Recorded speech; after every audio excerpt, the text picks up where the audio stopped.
the top story we're tracking right now, and that is the controversy surrounding the Bhojshala survey. We're getting some breaking news coming in on the story, and what we can tell you, viewers, is that a day after the ASI submitted the report, a member of the survey team, Abdul Samad, has now claimed foul play. That is right.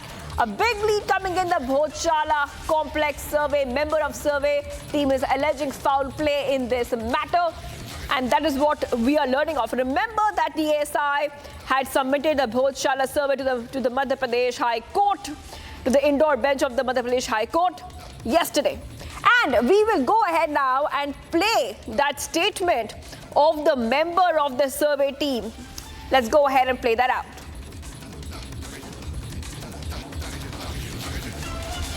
देखिए, माननीय high court ने निर्देश किया था उनको कि आप 15 तारीख तक रिपोर्ट सबमिट करिए और दूसरे जो पक्षकार हैं उनको इनकी कॉपी भी उपलब्ध कराइए। तो वो एसआई ने आज पेश की और कॉपियां भी हम लोगों तक वकीलों को दी है।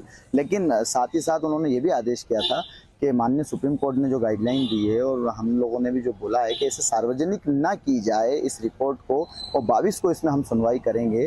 तो हमारा यह कहना है कि दूसरा पक्ष सुबह से, जबकि रिपोर्ट करीब करीब 2000 से भी ज़्यादा पेजों इसमें हैं, तो उन लोगों तक क्या रिपोर्ट पहले पहुंच गई थी?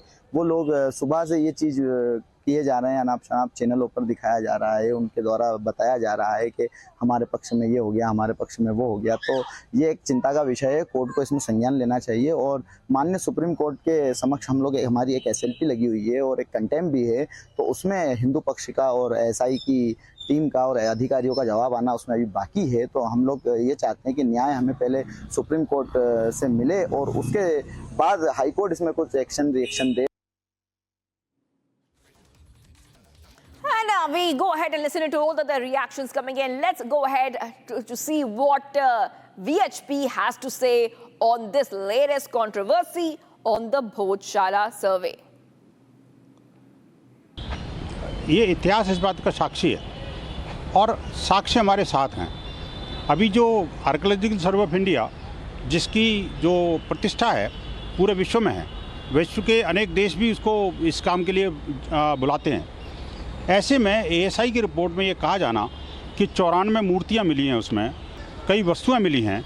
आप बीमों पर और दीवारों पर 4 सशस्त्र देवी देवताओं के चित्र मिले हैं, अंकित मिले हैं। उसमें गणेश जी, ब्रह्मा जी, नरसिंह भगवान, भैरव और मानव और पशु पक्षियों की आकृतियाँ मिली हैं। आप देखिए कि मुझे बताइए, किसी मस्जिद में, किसी इस्लामिक स्क्रिप्चर में कोई शेर, हाथी, घोड़ा, कुत्ता, बंदर, सांप, कछुआ, हंस, ये कभी देखे हैं क्या? एक नहीं है, अनगिनत उसमें तो एविडेंसेस हैं जो इस बात को चीख चीख के, चिल्ला चिल्ला के कह रही हैं कि ये वास्तव में मंदिर था। मंदिर को तोड़ करके और जोर ज़बरदस्ती के आधार पर उसमें कब्जा जमाने की कोशिश की गई थी और ये अब पूरी तरह से स्पष्ट हो गया है।